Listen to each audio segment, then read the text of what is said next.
at Fat Camp I cleaned out his room. How much will you give me for this? Probably nothing, but let us see. Who? Handwritten script for Star Wars by George Lucas? Princess Leia's anti-jiggle breast tape. Film reel labeled alternate ending. Luke's father is Chewbacca. Oh! I'll give you $5 for the box. Sold. All right. Hello, everyone. Welcome back to another Classic Comics live stream. Okay, so I think there's a pretty obvious story to cover this week. That is, of course, the acquisition of Warner Brothers Discovery by Netflix. Let me bring this up. Come on. There it goes. Computer is slow. Okay. This is from the Hollywood Reporter.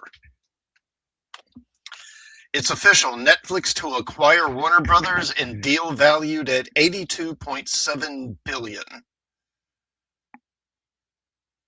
Netflix, run by co-CEOs Ted Sarandos and Greg Peters, has agreed to buy Warner Brothers in a mega deal valued at $82.7 billion.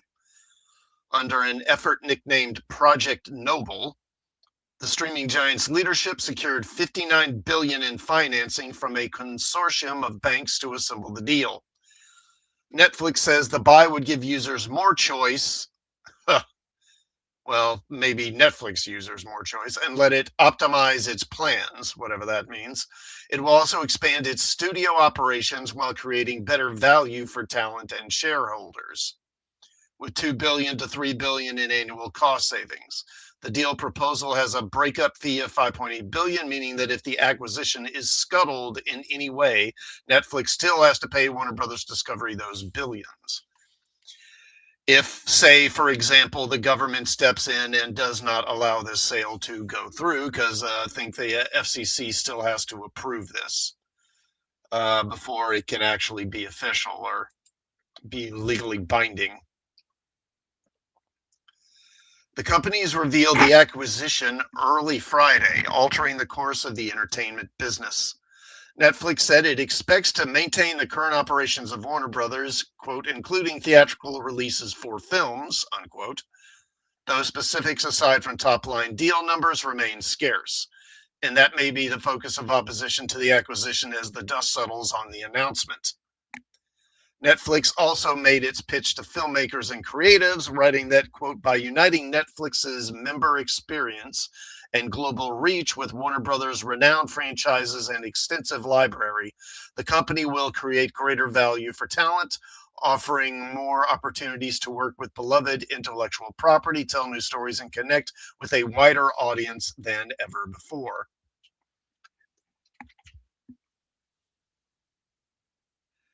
Warner Brothers Discovery shareholders will receive $23.25 in cash and $4.50 in shares of Netflix common stock for every share of Warner Brothers Discovery common stock, with the linear network business, including CNN, TNT, HGTV, and Discovery Plus, still set to be spun out.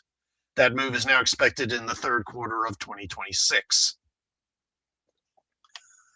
Quote, I know some of you are surprised that we're making this acquisition, and I certainly understand why. Over the years, we have been known to be builders, not buyers, Netflix co-CEO Ted Sarandos told Wall Street analysts on a conference call Friday morning.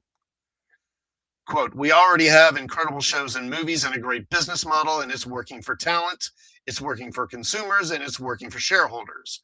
But this is a rare opportunity, and it's going to help us achieve our mission to entertain the world and to bring people together through great stories.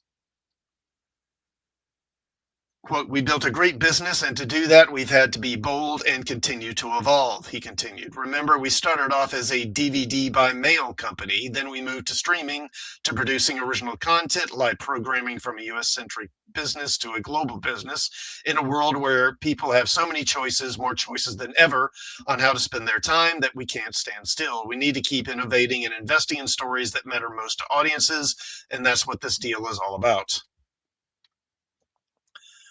Quote, this acquisition will improve our offering and accelerate our business for decades to come, continued Greg Peters, co-CEO of Netflix. Warner Brothers has helped define entertainment for more than a century and continues to do so with phenomenal creative executives and production capabilities. With our global reach and proven business model,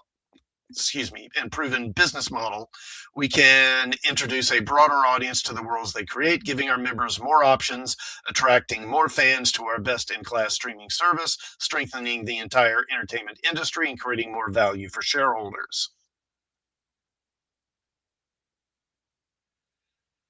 Quote, today's announcement combines two of the greatest storytelling companies in the world to bring to even more people the entertainment they love to watch the most, said David Zaslav, CEO of Warner Brothers Discovery.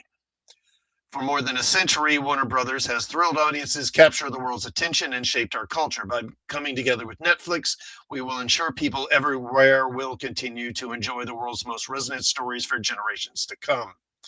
And if you'll recall, when Zaslav was first brought in, when was that? That was like 2023, wasn't it? Or was it 2022? What year? It was like before Black.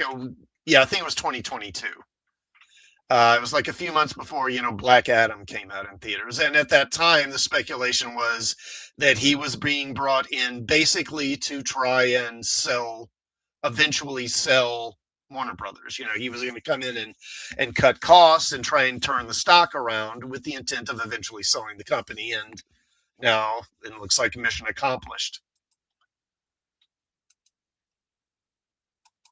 Okay, come on. Oh, thing is slow. Netflix arguably emerged as the winner of the streaming wars, and now it is at the Hollywood gates and ready for its latest conquest, even if it is expected to face heavy regulatory scrutiny. The news came after reports that it was in exclusive talks with Warner Brothers Discovery to acquire its streaming and, ironically, studios business. Not only is it understood to have made the highest offers in terms of financial valuation, a Netflix deal allows Warner Brothers Discovery to go through with the planned separation of its network's business and allow Warner Brothers Discovery CFO Gunnar Wiedenfels to become CEO of that global network's business. Wall Street analysts have already previewed the logic of the deal. Quote, above all, the flow of new content, which drives the majority of Netflix engagement, Wolf Research analyst Peter Supino wrote in a recent report, content released in the last year makes up only about 5% of the titles on Netflix, but drives over 20% of Netflix viewing, reflecting that Netflix engagement increases and decreases when content spending goes up or down. Bank of America analyst Jessica Reif-Ehrlich in a recent report described the auction of Warner Brothers Discovery this way, quote, the global media industry stands at the precipice of historic transformation with Warner Brothers Discovery positioned at the epicenter. And she argued that Netflix sealing a deal for Warner Brothers Discovery studios and streaming operations would allow it to kill three birds with one stone. Quote, the bidding war for WBD streaming and studio assets reflects the economic reality of the 2025 media environment that mid-sized legacy media studios companies can no longer compete with the unit economics of Netflix or the ecosystem of large tech players, such as Amazon, she explained. Ultimately, an acquisition may be existential for both Paramount, Skydance, and Comcast's NBC Universal, and therefore, aside from potential direct financial benefits, an acquisition by Netflix could potentially be killing three birds with one stone, as WBD would be housed within Netflix, and Paramount, Skydance, and NBC Peacock would, in our view, have difficulty remaining competitive. Yeah, and this is something, I've said repeatedly, and I mean, I don't claim to be, Nostradamus or anything, but these big tech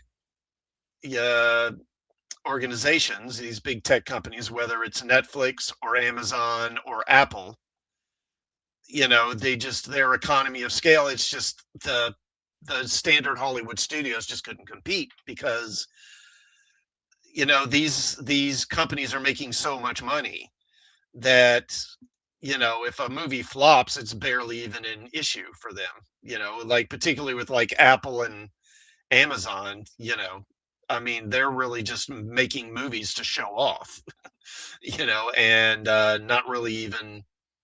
And it's going to be that way, I guess, with Paramount now too, because now they've been acquired by a tech company as well. And so these companies, they can afford to lose money on movies, and they don't really, it isn't even an issue for them.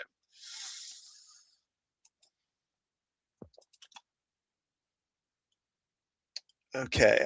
Morgan Stanley analyst Benjamin Swinburne has previously also highlighted the intellectual property that Netflix would get its hands on in a WBD deal. Quote, perhaps most interesting to Netflix, it owns or has exclusive rights to several iconic franchises that could be exploited for decades to come, including DC Comics, Harry Potter, and Lord of the Rings.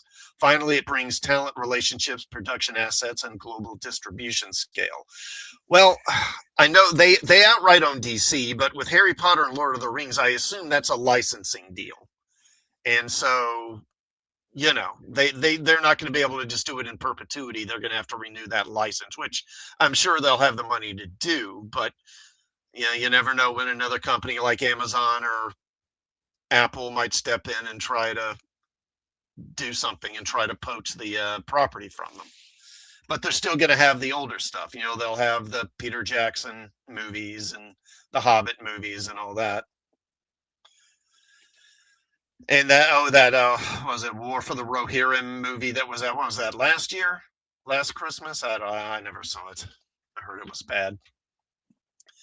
The same is true for HBO and HBO Max. HBO brings its own set of IP built over the past few decades with HBO original series. Swinburne highlighted it also has a brand still largely synonymous with prestige TV. Yeah, I mean, wow, it is hard. It's kind of like MTV going away, having HBO basically bought out by another company. It's hard to buy that and believe that that's happened.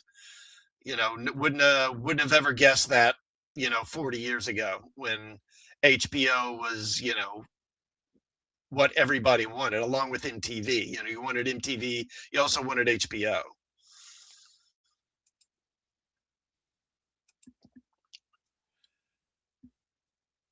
It also has a brand.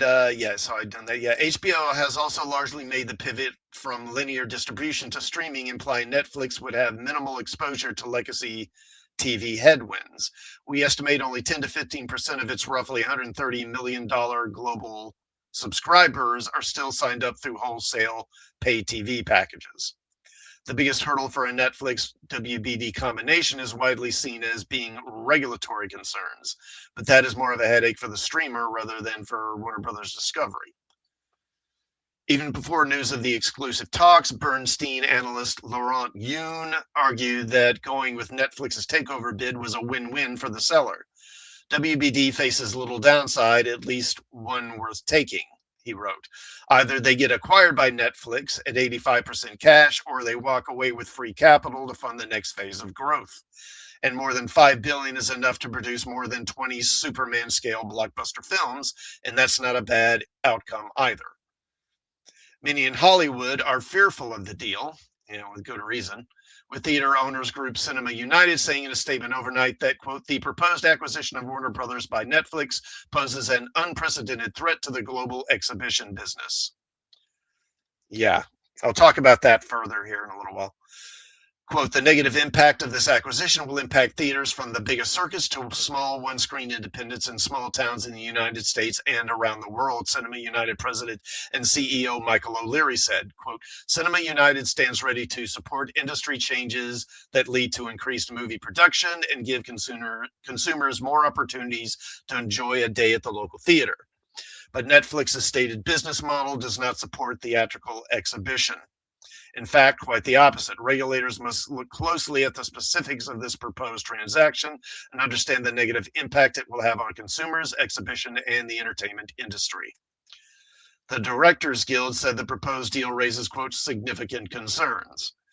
Now Hollywood will have to take stock of a mega deal that promises to change the landscape in a way that no deal before it has. Yeah. So, yeah, and it's obviously this isn't 100% sealed yet. Oh, hey, Gwagnar. Thanks for stopping by, man. I can't see Netflix continuing with physical media releases of WD properties if this deal goes. Yeah, probably not. Probably not. This is another blow to physical media, which is, kind of on its last legs as it is. Unfortunate, but, this is probably just speeding up a process that was happening anyway, I'm afraid. And, it's, as I was saying, it remains to be seen if this is going to go through. My guess is it probably will. I don't think that Trump or the government's going to stop it. I could be wrong, though. I would prefer they do it. I wish they would, but I don't think they will. I didn't want that Paramount deal to go through either. I thought that should have been stopped. But as you look at this, I mean, really, I think because this pretty much leaves Disney as the only major Hollywood studio that A, still exists, and B, hasn't been gobbled up by some bigger company, by some tech company or something. Because, I mean, like MGM, Paramount, 20th Century Fox, Sony. Sony may still be too, I guess. Are they owned by a bigger company? I'm trying to remember. I don't think so. So maybe Sony as well.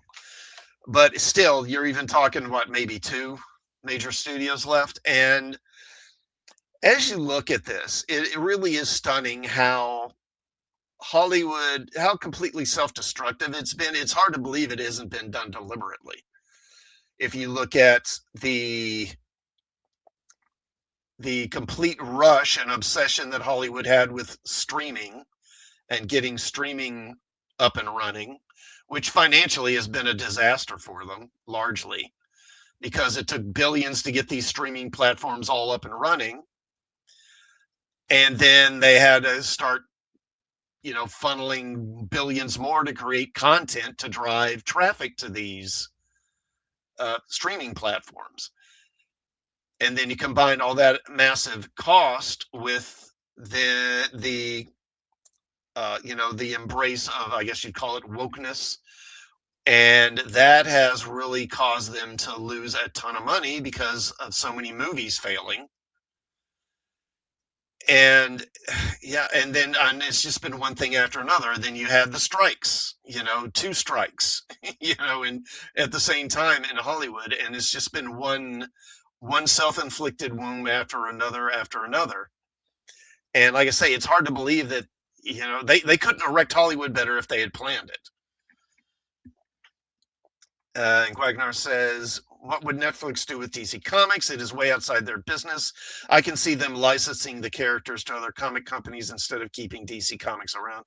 Yeah, I mean, DC is going to be such an afterthought for them. I was talking about this on J-Mainstream last night when we were talking about this kind of stuff. This is going to be nothing but bad for the comics, I think, because there's just, the bigger a company gets, the less responsive it is to customers and to the fan base. And it's just going to mean that the people making DC Comics are going to be less concerned about sales and about pleasing the customer. They won't care because, again, Netflix makes so much money, because already Warner Brothers didn't care that much because it was such a small item on their balance sheet. It's barely an afterthought to them. And now with Netflix, I mean, it's even less of an issue. So I think the state of comics is only going to get worse, I'm afraid. And it's going to be the same thing with the movies and TV and everything, is my guess. It's all just going to get worse, in my opinion. Maybe I'll be wrong, but we'll see. Okay. We move on to the next one here. And this is from Bounding into Comics. Okay. Theaters in serious trouble as Netflix CEO confirms plans to make Warner Brothers release windows more consumer friendly. Between the in-person sales implosion resulting from the COVID-19 pandemic and Hollywood's subsequent push for more streaming service business models. Yeah, that's another thing, is the pandemic and how the Hollywood went all in on the pandemic and on lockdowns and everything. That was another thing, which, destroyed the theater business. And I'm sure they probably did that because they were thinking, well, we're going to get our streaming services up and running, so we won't need these theaters anymore, so screw them.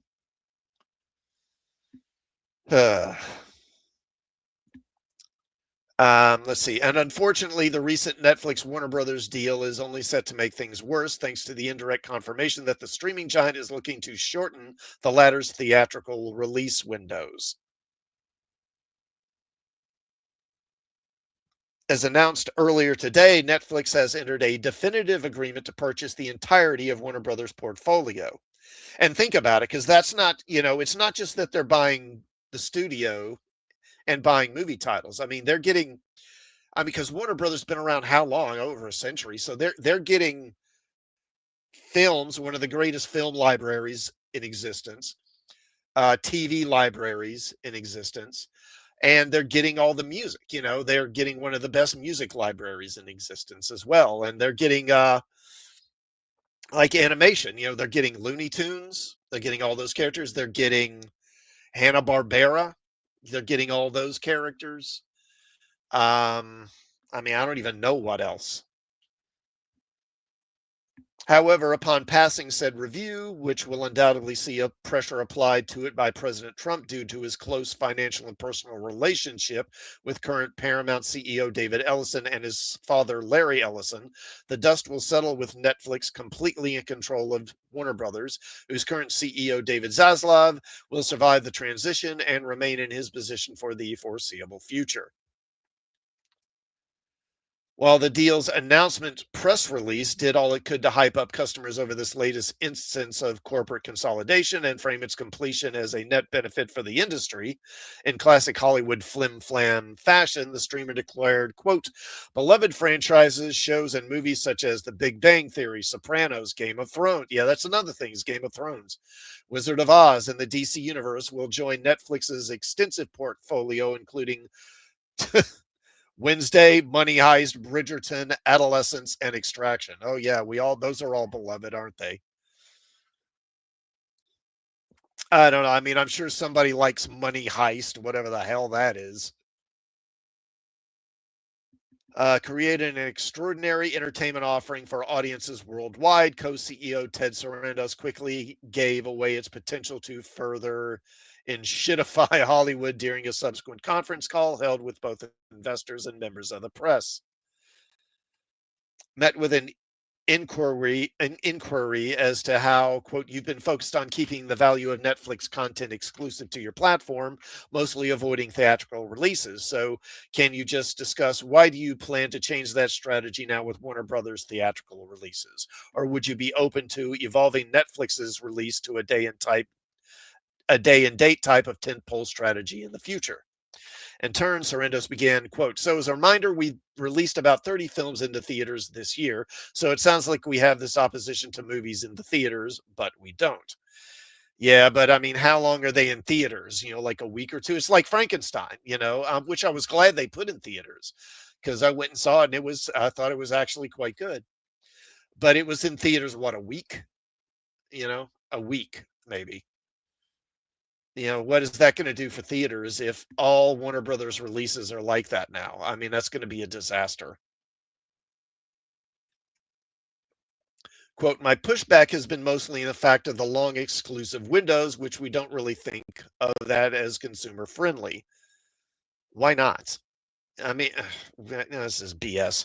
But when we talk about keeping HBO operating largely as it is, it also includes their output movie deal with Warner Brothers, which includes life cycle that starts in the movie theater, which we're going to continue to support. So I wouldn't look at this as a change in approach for Netflix movies or for Warner movies. Hold on, this thing's jumping around. Or Warner Brothers movies for that matter. I think over time, the windows will evolve to be much more consumer friendly, to be able to meet the audience where they are quicker, all those things we'd like to do. So, what is this?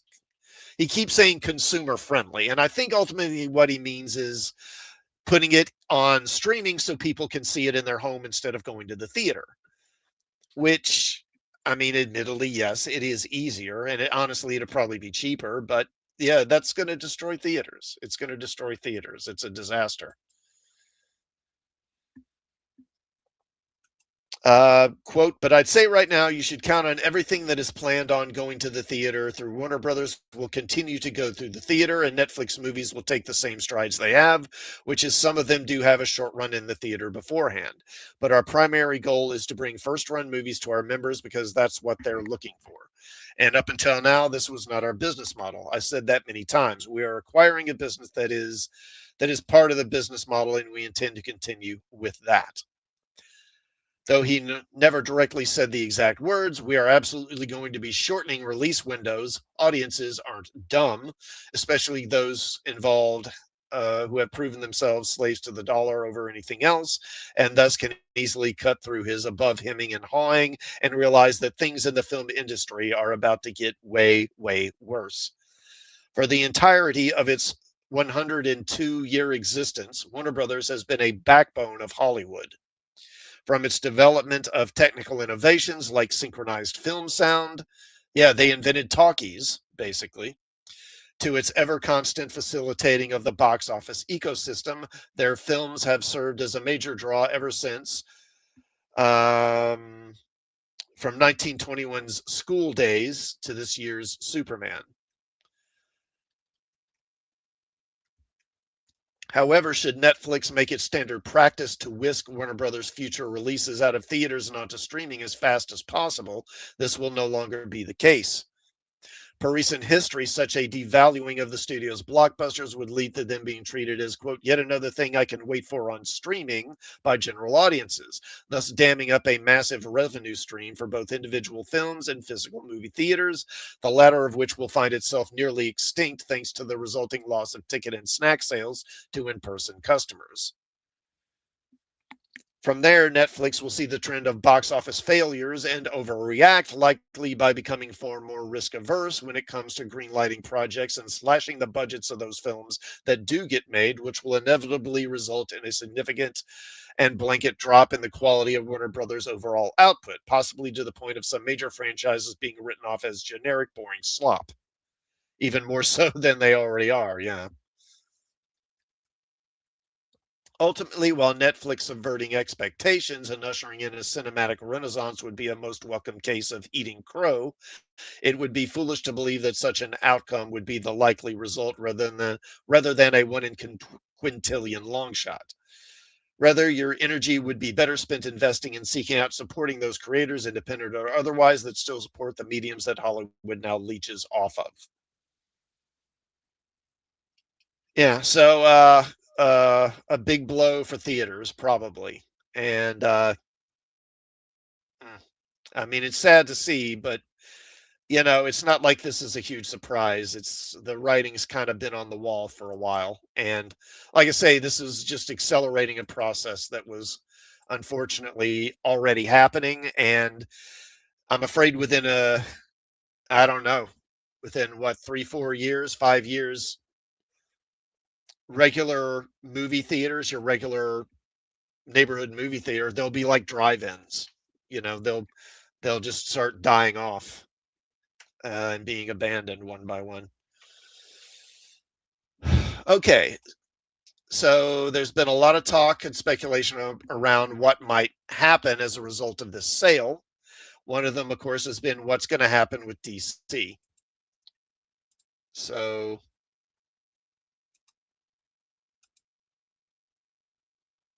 let me bring this up here. Okay. All right. This is from fandomwire.com. James Gunn can't be fired. Why fans shouldn't expect Zack Snyder to take over DCU after Netflix buys Warner Brothers. Netflix recently won the bidding war to acquire Warner Brothers, and fans are already speculating on the fate of James Gunn at the helm of the DC studios. In a recent interview with Bloomberg, Gunn's co-CEO Peter Safran claimed that they were irreplaceable at the top of the studio. Well, that's like, I mean, I'd like to be able to declare that I'm irreplaceable. Safran shared that they entered the DC franchise with a vision and have only scratched the surface. He shared that Gunn has a brilliant mind, suggesting that it is unlikely that anyone else would replace him. This interview comes amid fan rumors that Netflix would favor Zack Snyder over Gunn.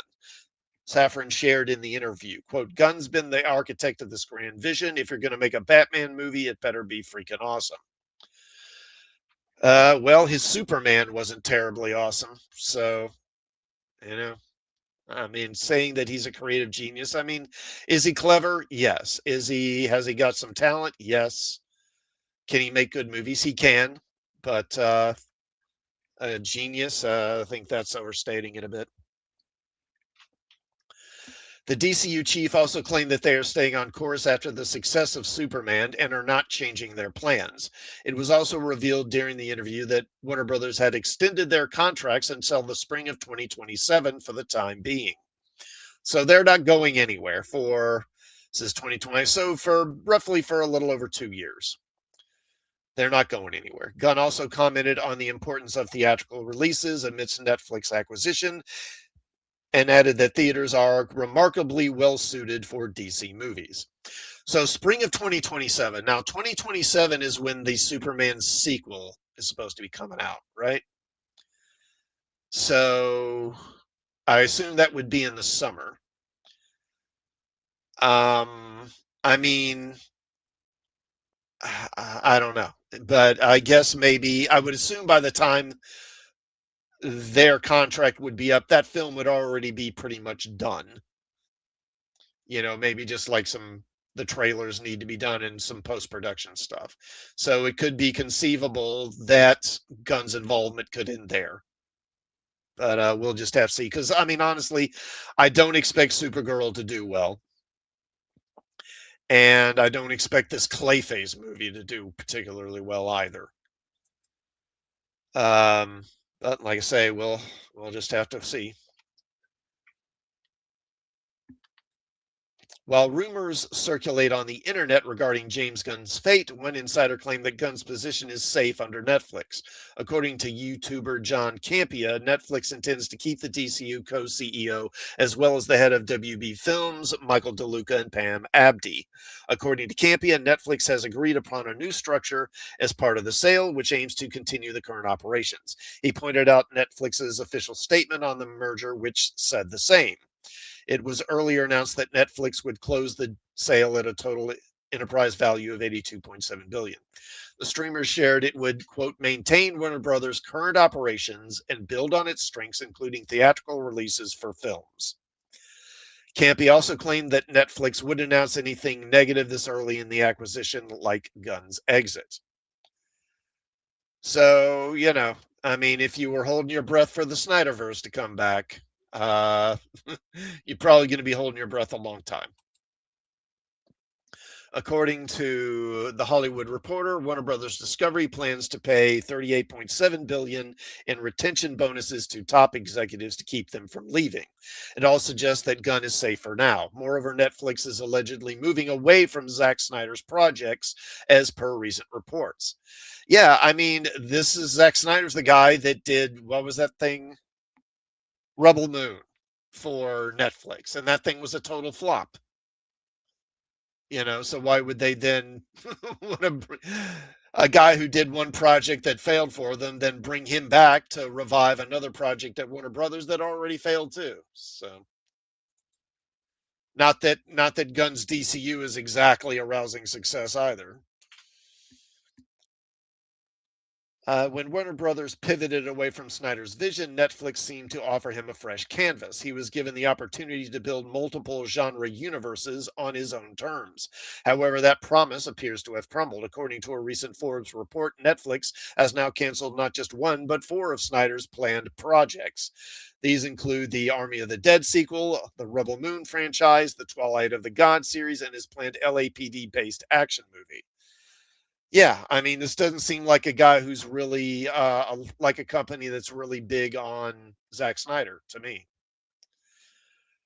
Warner Brothers had a great year at the box office, given 7 of the studio's movies opened above 40 million at the box office. The consistency with which Warner Brothers films are performing at the box office currently has them on top of others like Disney and Universal. Interestingly, the studio didn't have a strong start to the year, as the films Mickey 17 and The Alto Knights together put the studio in a $110 million hole. The Alto Knights, I don't even remember what that was. I vaguely remember that Mickey 17. That was a sci-fi film with what's his face, um, Robert Pattinson. I never saw it. It didn't look very good to me. While the studio's recent Lucky Charm was ended by Leonardo DiCaprio's One Battle After Another, the movie still managed to gross more than 200 million in theaters. It did? I didn't know that.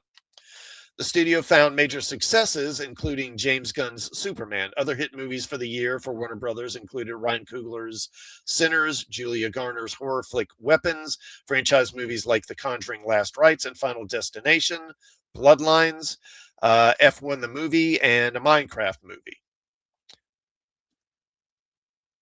This is a dream bounce back for Warner Brothers, with analyst David A. Gross of Franchise Entertainment Research telling Variety, quote, Warner Brothers is having a fantastic run.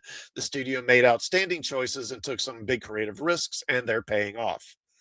Superman crossed the $600 million mark in collection. The film opened at $125 million at the box office. According to Variety's estimates, the film has generated $125 million in profit for Warner Brothers. Superman saw a 54% drop in its second week, which was not bad compared to its Marvel counterparts this year. And it's interesting to look at this, how many, because they're talking about all the successes, and most of them, it seems like, because Sinners, The Conjuring, Final Destination, and Weapons, those are all horror movies, not like your typical tentpole movies. The Alto Knights, I don't know what the Alto Knights is. What the hell was that? Let me look at that.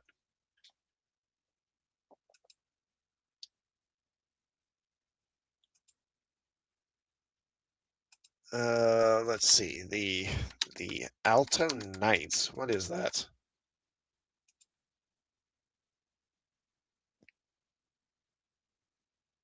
Okay, so it's like a 1950s crime drama. Okay, with De Niro. It's got De Niro in it. Yeah. Okay. So really not a big like standard tentpole movie. Okay, and Guagnar says, does Netflix need to do superhero movies? They could do them on a 68 episode series with the same budget as the movies. Yeah, and I would be surprised if that's the direction they go, if they focus more on streaming shows. I mean, that would make more sense for their platform, wouldn't it? To do more streaming shows. Although for the most part, honestly, most streaming shows, superhero shows on streaming platforms, whether it's been the DC stuff or the Marvel stuff, has not been very good, in my opinion. Most of it's, first of all, most of them, they tend to be kind of boring.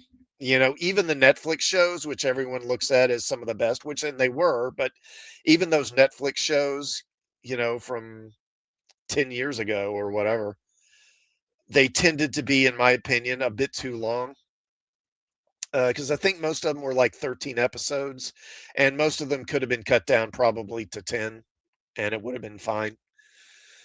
And starting with, I don't know, probably with The Mandalorian, it just seems like that padding got even worse, where it's like there's maybe 4 or 5 episodes of story, and then they'll do like 8 episodes. It's just so much of it feels like padding, and that's not even including all the, just the wokeness and just all this other crap. And I mean, I'd love for them to do good shows, but I just don't think many of them have been very good.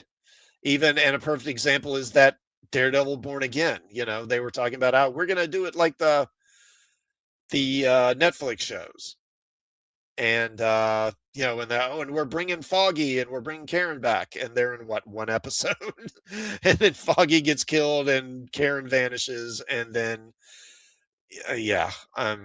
Yeah. Anyway, so let's talk about Superman for a second, because there's been a lot of discussion and a lot of dispute about whether it was a flop or a hit. Let's see, where is this? Okay, here it is. And again, this is from comicbookmovie.com.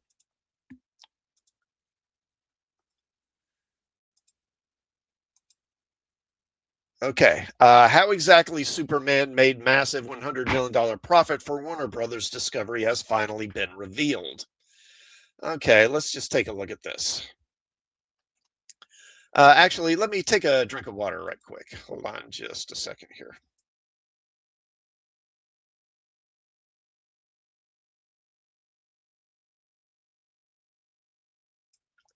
Okay. James Gunn's Superman arrived earlier this year to great reviews and a respectable box office haul. DC Studios' first feature is often labeled as a massive success for Warner Brothers Discovery. In November, for example, Forbes published a report stating the film had made $100 million in profit and would end up making $150 million by year's end. Superman made $616 million worldwide during its theatrical run. It was a good amount, but with a reported $225 million budget, not including marketing. Another report put it at over $300 million, which James Gunn debunked. The film's initial haul didn't seem enough to reach that $100 million profit milestone. As such, it was clear the project's success had largely stemmed from ancillary markets. Now we finally know the exact markets its profit came from. Bloomberg published, quote, Netflix has a huge opportunity with the DC Studios superheroes, a profile focused on DC Studios co-CEOs James Gunn and Peter Safran. A major part of the piece was the duo's successful start at the company, largely stemming from Superman's previously cited $100 million profit. The outlet proceeded to list the exact markets that allowed the David Corn Sweat-led film to reach said figure. Per Bloomberg, its profit came from a combination of three pivotal branches. Such markets guiding the movie into the realm of profitability isn't surprising. Merchandising has historically been a pivotal source of post-theatrical revenue for superhero films. Superman was a prime example of that. The film was, and for the most part continues to be, everywhere. Food products, clothing, kitchen items, toys, and collectibles. It hit every possible market. The film has also been widely recognized as a success on video on demand. As an example, it was revealed the project was on Google's top 3 movies of 2025 alongside Ryan Coogler's Sinners. Okay, so it's been a big hit on video on demand. I didn't know that. Given those aspects, it makes sense Superman was able to turn in such a large profit. Regarding the studio's success, co-CEO Peter Safran told Bloomberg he and Gunn had only scratched the surface in their efforts to turn the DC brand into a crown jewel for Warner Brothers Discovery. Quote, when we took the job, obviously the goal was to turn DC into the crown jewel that we knew it deserves to be. We've only literally started scratching the surface. Despite the brand's prior monetary struggles, Superman's theatrical and post-theatrical performance served as a reminder of how profitable DC can be. Talking to Bloomberg about Netflix's acquisition of Warner Brothers Discovery, media industry analyst at Lightshed Partners, Rich Greenfield, singled out DC's enormous financial potential. Quote, DC is probably the single biggest opportunity in this transaction. DC has been one of the most under-monetized franchises in all of Hollywood. I agree with that. Warner Brothers has been sitting on a gold mine of IP and storytelling with DC for decades. And for the large part, aside from cartoons, they really have not utilized it that well. I guess you could point to the CW shows, I guess, and say maybe in the last decade or so, last 15 years, they've done a good job on TV, I guess. And while it's certainly showing signs of life, it's still a tiny fraction of where Marvel got to under Disney. Superman is available to stream on HBO Max. Its follow-up, Superman or Man of Tomorrow, will fly into theaters on July 9, 2027. Okay, so it was, while it wasn't necessarily a hit at the box office, it was profitable. apparently, enough that Warner Brothers is happy with it. And I don't know. I have mixed feelings about it. I mean, I didn't love the movie. I didn't hate it. I thought it was, okay. But overall, I'm not thrilled with James Gunn and how he's handling the DC universe. I think that following up with Supergirl is not the best move. I mean, I like Supergirl, but I'm not a fan. Basically, he's leaning far too much on comic book writer Tom King for this. Tom King wrote the graphic novel or series that movie apparently is going to draw from. And that's a red flag to me. And he is a co-writer along with Damon Lindelof of all freaking people on that Lantern show. So it's like the two worst writers I can imagine writing a show. And I expect that show to be trash. And like I say, I don't think this Clayface movie is going to do particularly well either. I mean, I could be, no one thought the Joker movie would be as big a hit as it was. So who knows? Okay. What do I want to look at next here? Okay. How about this? Where am I at? 48. Okay. So I've still got a few stories here to hit.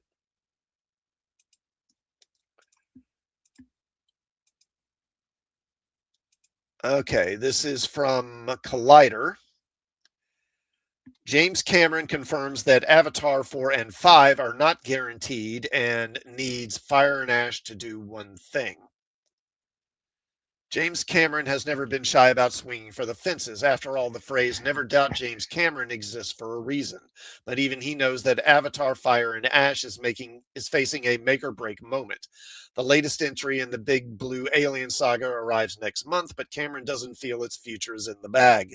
Speaking on the Town with Matthew Baloney podcast, Cameron admitted that if Fire and Ash doesn't perform well enough financially, Avatar 4 and Avatar 5 could be shelved, and he's prepared to accept that outcome. The director knows movie-going habits have changed and that people may detect a law of diminishing returns. Quote, "We're at about 75% of what movie-going was in 2019, he said, citing the one-two punch of COVID and streaming as key obstacles. Well, COVID and streaming and the writer's strike and director's strike, yeah. He also pointed to the threat of sequelitis, saying audiences may not perceive Fire and Ash as the culmination of a trilogy in the same emotional way they did once with Lord of the Rings. Cameron was just as blunt when asked about the film's budget. Though he didn't reveal a number, he didn't have to. Besides, we know it's probably the GDP of a small country at this point. One concern fans have raised is the franchise's lingering story threads. Fire and Ash is designed to set up major moments for Avatar 4 and 5, and many wondered what would have become of those arcs if Disney pulls the plug. The good news is we'll definitely find out how it ends. Quote, "There's one open thread. I'll write a book," he said, making it clear as he has no intention of letting the story drift unresolved, but also no intention of handling the movies to someone else. Absolutely not. I don't think there'd ever be a version where there's another Avatar movie that I didn't produce closely. Well, I mean, he probably thought that about Terminator 2 at one time. So, I don't know how I feel about it. I mean, I don't love Avatar. I don't hate it. I think it's a fascinating world they've created, but the characters and the stories always felt so kind of cliche, honestly. I don't know. I just never really got that into it. It just felt like it was too much stuff being cribbed from other places. And I don't know. I think that it felt like that kind of got in the way of my really loving it, as fascinating and as inventive as these movies are. Okay. 51 minutes. All right. Let me see what else have I got here.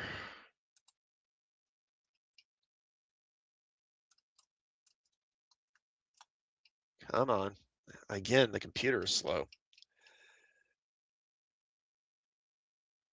Okay, that's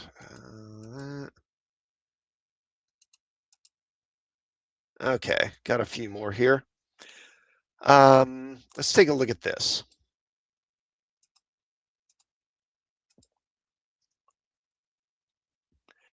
I couldn't go through a stream without another Doomsday story, right?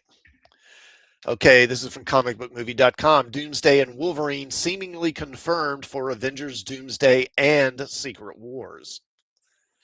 This probably isn't exactly a shock to anybody.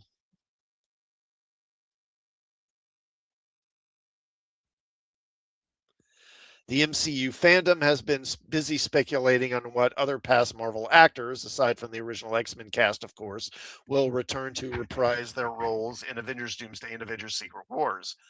Two performers in particular have generated quite a lot of interest regarding this matter, Ryan Reynolds and Hugh Jackman. Multiple rumors and reports from credible sources have floated around regarding their potential involvement in the upcoming blockbusters, but nothing has been confirmed until now, perhaps. After much speculation, we may have confirmation that the two heroes will indeed appear in the next two Avengers features. Forbes published a report regarding the unexpectedly high budget of 2024's Deadpool and Wolverine. Buried deep within the article, the outlet seemed to confirm the return of the characters for Doomsday and Secret Wars. Quote, Deadpool and Wolverine are also expected to star in the MCU's next two kid-friendly Avengers movies, unquote. I mean, I don't know if that proves anything. Does it? I mean, expected to star doesn't mean they're going to be in it. In its report, Forbes pulled several pieces of information from two other outlets, That Park Place and The Standard. However, the bit about Wolverine and Deadpool being part of Doomsday and its follow-up is only stated by Forbes, which could give credence to the fact that the site unexpectedly revealed previously unconfirmed reports. Having said that, it's also possible this may not be a confirmation of any kind. It would simply be that Forbes' statement stemmed from the various rumors regarding the character's potential involvement. Yeah, I mean, that's what it sounds like to me. They're just quoting rumors, basically. Nevertheless, the site has reinforced a notion that has seemed clear to many invested in the cast of the Avengers two-parter. 2024's Deadpool and Wolverine was entirely focused on the MCU multiverse, playing with the concept arguably more than any other Marvel studio film up to that point, perhaps even more so than Doctor Strange in the Multiverse of Madness. As such, it feels obvious that its protagonist would have some sort of role in the multiverse-heavy Doomsday and Secret Wars. Things could ultimately go in another direction, of course, but the Deadpool threequel put too much effort into expanding Marvel's multiverse through its two protagonists to not include them in the culmination of the multiverse saga. Curiously, Hugh Jackman recently addressed a potential return as Wolverine. During an appearance on the Graham Norton show, the actor was asked if he could make a comeback down the line. Jackman replied, quote, maybe. I'm never saying never again. I have done 10 films now, so I think they have enough for an AI version of me. In September, meanwhile, Ryan Reynolds was asked about a potential involvement in Doomsday while promoting the documentary John Candy, I Like Me, which he produced. Entertainment Weekly asked the actor if he would include John Candy Easter eggs in Avengers Doomsday, as he'd done in past projects. Reynolds stated, there's 4 that I've got in there. Of course, I've written them all at home in my PJs and nobody's seen them, nor have I stepped foot on set. But yeah, that's about as far as I'll go on that one. Forbes' article does appear to lend some credence to the rumors that Deadpool and Wolverine will be joining Earth's mightiest heroes in their next adventures. Yet, as mentioned, it's important to remember the comment might have been just a slip, influenced by a prevalent online speculation as opposed to a confirmation based on Forbes' own reporting. Yeah, I mean, I don't think this proves anything. It just leaves you right where you are before, with maybe they'll be in it, maybe they won't. I mean, my guess is they probably will.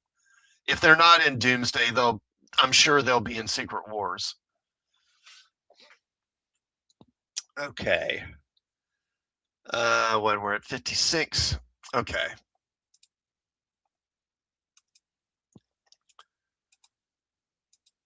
All right. Now, this next one, this is from Bounding into Comics. Amazon's Phoebe Waller-Bridge penned Sophie Turner starring Tomb Raider aims to reinvent the franchise on a massive scale. Despite previous whispers suggesting the series was being laid to rest in one of its namesake burial grounds, work is still proceeding on Amazon's live-action Tomb Raider series, and a recent update from one of its production companies has given fans all but direct confirmation that the project will be yet another Hollywood bastardization of a beloved nerd IP. Set to be written by Indiana Jones and the Dial of Destiny star Phoebe Waller-Bridge and starring Dark Phoenix lead Sophie Turner, the UK's The Daily Mail reported in April that, per their alleged insider sources, Lara Croft's small screen debut was outright, quote, dead and not going ahead. However, the rumors of the series' demise were subsequently marked as, quote, greatly exaggerated in September, whereupon Amazon officially announced that Turner had been cast as the next live-action Lara. Speaking on the former Jean Grey actress's casting, Waller-Bridge declared, quote, I'm so excited to announce the formidable Sophie Turner as our Lara alongside this phenomenal creative team. It's not very often you get to make a show on this scale with a character you grew up loving. Everyone on board is wildly passionate about Laura and are all as outrageous, brave, and hilarious as she is. Get your artifacts out. Croft is coming. While no real word has been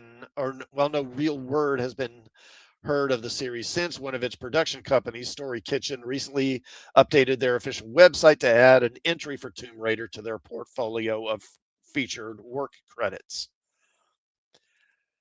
And though said entry features only the barest of marketing copy, its limited word choice does give fans their insight into the series' direction, and unfortunately, it contains one of the most worrying phrases in all of entertainment,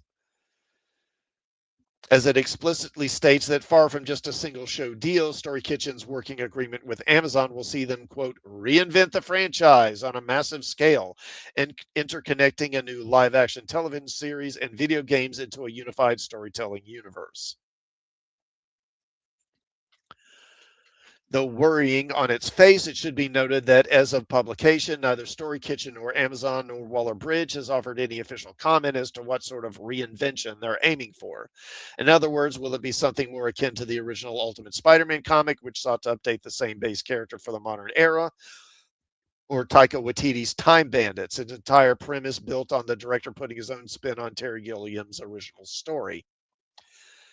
However, if the embarrassingly forced try-hard nature of both Netflix's Tomb Raider: The Legend of Lara Croft and the Tomb Raider: Shadows of Truth tabletop RPG are any indication, the odds are good that Laura may soon find herself being used as a skin suit for Waller-Bridge's signature form of empowerment by snark. As noted above, the direction is currently the only piece of solid information, and even then barely so, that has been publicly detailed regarding Tomb Raider's narrative intent.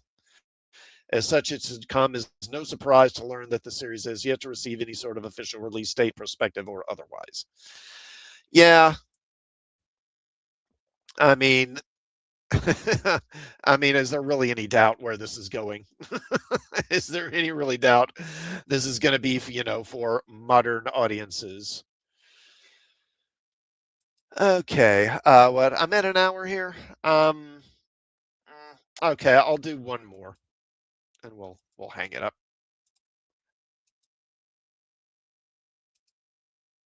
Okay, and this is from MovieWeb. And speaking of reinventing for modern audiences, Masters of the Universe star says his He-Man will be a, quote, handshake between what traditional masculinity and femininity are. Hi. Masters of the Universe is looking to be one of the most anticipated movies of the summer in 2026 and star Nicholas Galitzine. I don't know how you say his name. Galitzine has continued to tease what fans of the 80s toy line and cartoon series can expect after decades of waiting for a more faithful adaptation than Dolph Lundgren's 1987 cult classic. While first reactions have been massively positive and the designs are following the aesthetics of the original animated series, the new movie is said to be taking a modern approach, as Galitzine recently explained to Screen Rant. Quote, honestly, I knew when I got the script that it was very unlike the type of movies that kind of sit in its genre or bracket. There was something incredibly human about the story and so humorous, which are two things that I rarely look for as an actor. Similar to this movie, uh, there was humor and also emotionality. There's a little bit more action, I suppose, with He-Man, but I really am excited for people to see this movie and to meet Adam. Without spoiling too much, I think there is a modernity to him that is really interesting. It feels like who he is as a person is a handshake between the traditional masculinity and femininity are. And I think it's very exciting to be able to play that in such a huge studio movie. Obviously, the action and the set pieces are incredible, but there's really a human story in there as well. I think if I'm going to do something with that level of spectacle, I have to have that as well. Recently, a secret test screening of Masters of the Universe brought with it several reports that the film is really made for the fans. Yeah, we've heard where have we heard that before? And I mean, not least in that freaking animated series that Kevin Smith was producing. You know, he was all about that. We're doing this, and the fans are going to love this. Yeah, but can also bring He-Man to a whole new audience. The question everyone now wants to know is when will we get to see the first footage from the movie? It has been suggested that the trailer is ready to go and will be appearing in cinemas alongside the likes of Avengers Doomsday and Supergirl very soon. So, in front of Avatar, probably, with the movie forming part of a blockbuster summer of movies, which also includes Spider Man Brand New Day. There's going to be a lot of attention on the summer of 2026 to see whether the theatrical experience is coming back after several big misfires in recent years. Masters of the Universe has been in development for many years, switching studios and being reworked constantly for more than a decade. The franchise is a huge nostalgic draw for kids of the 80s and a new property to discover for anyone younger. This could give the movie a huge cross generational appeal, and that is the kind of thing that is essential for a movie to do well at the box office. Masters of the Universe features an all-star cast alongside Galitzine and Jared Leto. Leto's playing Skeletor, I believe, right? Including Allison Brie, Camila Mendez, Idris Elba, Sam C. Wilson, Kojo Ada, Haftor Bjornsson, Marina Bakarin, Johan Haukur, Johansson, and Jean Zhang. I guess John Shuzhang. I don't know how you say that. Make up the main cast. The movie is set to be released in cinemas on June 5th. Oh, okay. It's a day after my birthday, actually. Okay. I think we'll wrap it up there. I think that'll be enough. So, I will be back next Sunday to stream again. Now, my next stream is going to be another Trek Talk. I'll be doing another, covering another TOS episode this Tuesday. That'll be a piece of the action is the episode I'll be taking a look at. And I also hope to have a new video out before next weekend. So until then, I'll go ahead and wrap. Oh, and I always forget, please do like the stream. Please do sub to the channel. And I guess I'll go ahead and see y'all Tuesday and have a good evening.